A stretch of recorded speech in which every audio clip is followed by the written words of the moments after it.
Hey everybody, it's Lyndon and Mo again, and we wanted to put out some solo rules that go with the video for our Matchstick Girls game version 1.2. And just so everybody knows, there will be a new version coming out, but hopefully this will give everybody an idea as to kind of how the basics go and the direction we're looking to make a foundation of the game on. And so, as you can see, the game's not fully set up. I was going to recover setup rules. And one other quick thing in my main video for the version 1.2 rules. Over here on the neighborhood board, we didn't cover that the two tokens can coexist. If they looked like this and the green player wanted to move to a meeple circle, they could just go on top of yellow and they'll share the space, and that's no problem. Okay, so let's get into setting up for the single player rules. Over here on the round board, uh, it's set up much the same way. First, you're going to need to determine if you, the solo player, will be going first or second in the first round. And I'm going to set it up as I'm going to be playing yellow, and the AI game will be playing green. So we'll just drop both of these little tokens in a bag, randomize it, and see who goes first. Okay, I'll be going first. So Mo switched the round tracker there for me, so the yellow's on top. And we'll go ahead and randomize all the stress tokens. And while Mo's putting those out, the single player game uses these 6 green dice here. In the module, you'll find them up there on the corner. And in place of the green player's stress tokens for each action round, we're just going to put a die, and it doesn't matter what face it is. This is just to show, kind of track what action rounds we're in. So we'll get that set up for everybody right quick.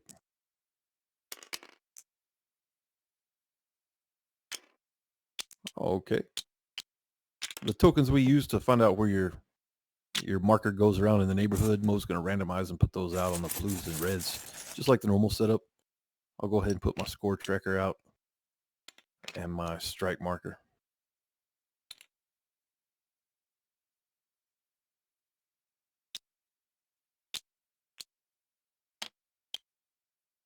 Okay, we'll set up the neighborhood right quick. Get all the B tokens going.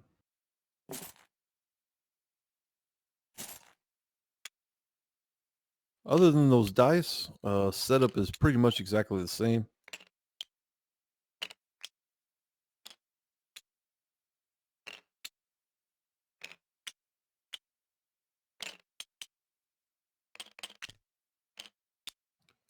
We'll flip all these face up right quick.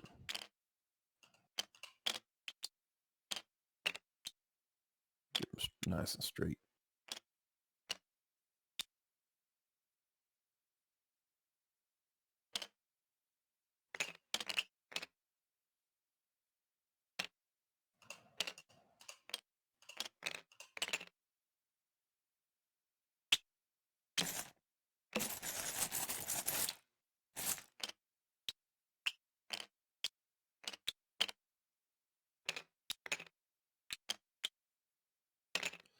And we kind of wanted to do this just so we reiterated to everyone, if they're watching either video, kind of how setup goes.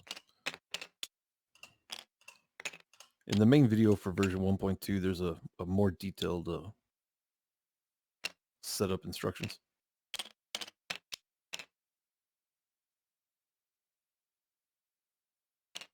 And we'll put the hireable meeples out.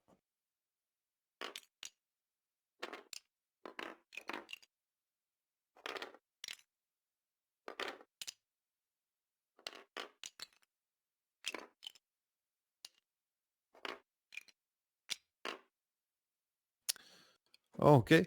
In the solo play, we won't be using the other player board at all. We don't need their tokens or anything like that. We'll just be focusing on ours. So we'll go ahead and set up for the first round. We'll put all of my bonus tokens in my bag. Give those a good shake up to randomize them and put them out for the first round. Remember, in the first round, the match action doesn't get one. And we'll leave the green side blank. Oh yeah, match action doesn't get one. Put that back in there. Okay, so we'll take our turns as normal. I'll go first. I can take whatever action I like. I'll go ahead and take the white phosphorus action. That'll give me 1 white phosphorus move off with my meeple and 2 splint moves. And now it's the AI player's turn. The way we're going to do that is we take their die here and we give it a shake to get a random number. And then each one of these cards, the action cards going across the center is corresponding to die numbers. You know, of course, on the far left, you have 1, followed by 2, 3, 4, 5, 6. And then whatever number you roll, you'll put the green die there on the green side. And if your bonus token is still on that location, you'll discard it, just like in the 2-player game if your opponent takes the action. And then I'll go ahead and take my second action. That's all you do for the solo players. Roll that die and deal with the action card. In this instance, I'd say I'd take a wood. I'd pay for that. And I'd take my stress. We're in a blue stress round, so I got to take my blue stress here. And I'll choose to put that on the splint department. And of course, I can freely choose because that's the wood and it's not tied to any certain one. It would then be the AI player's turn now, so I'd take the green die. Oops. Oh yeah, good call, Mo. Almost forgot again to do my move over there in the neighborhood since I took a stress. It looks like it's all circles here on the second column. So I will go to a circle. So I'll go to this top one here. Oh, I'm yellow.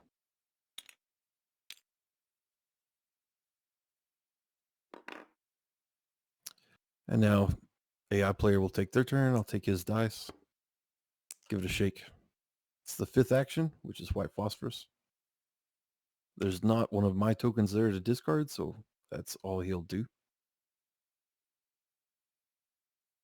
And when the AI, as you notice across this red bottom line here on neighborhood destinations, there's one that's a circle and one that is a square.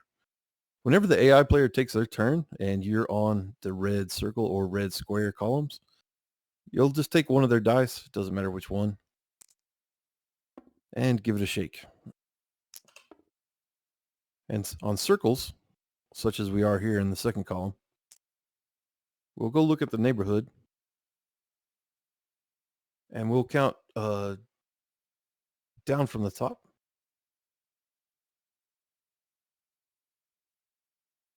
One moment. Mo, how do you know what row you're on?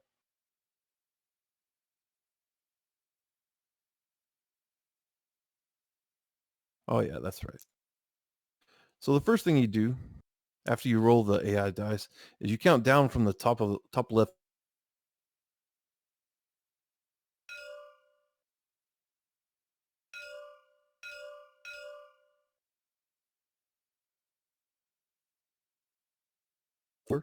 You should be able to hear me. Can you not? Oh, okay.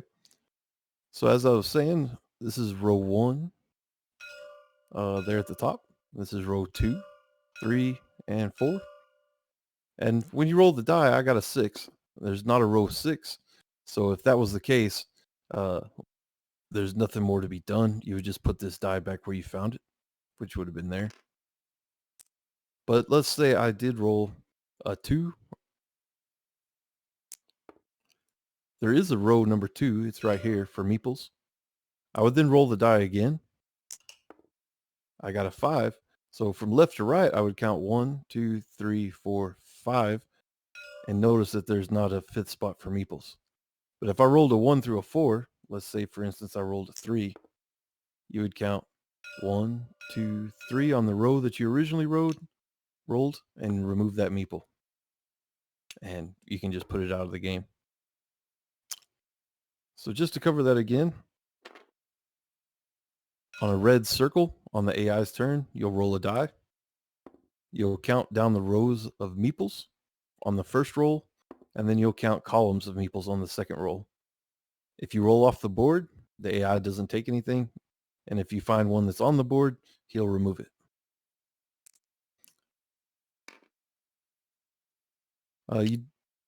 If the AI takes a turn, say here in this round, on the red squares, you do much the same thing. When it's the AI's turn, they take their turn as normal.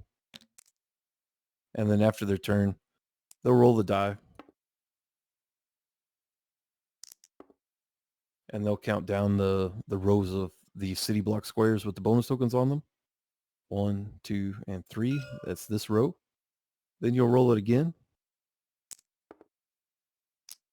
And count the columns. 1, 2, 3, 4. And remove that token. As you can kind of see in this center row, the first column is shifted over to the right by 1. Or would you call the Match Factory column 1, Mo? Oh, okay. Match Factory's column 1. So in that 4, that would be 1, 2, 3, 4. And if there's a token there on that roll, then you would remove it. And if there's not anything there, or they roll columns and rows that's off the grid, they don't take anything, just like the meeples. You'll just play through the round, just like in the other video in a 2-player game. Just with the AI, sometimes taking your tokens and sometimes taking things off the neighborhood grid. One last key thing to note is, let's say we're in the 3rd round and the AI rolls an action that they've already rolled earlier in the round. Let's say a 3, or I'm sorry, let's say a 1.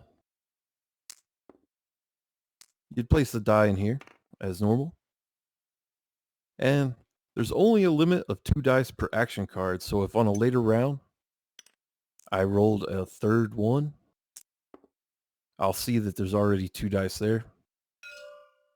And so I'll re-roll until I find an action card to put it on that hasn't already gotten 2 dice. So if I re-rolled and got a 3, I would put it here, discarding the player's token. And that about covers it. You're mainly trying to survive to the end and get the highest score possible. I believe that's it.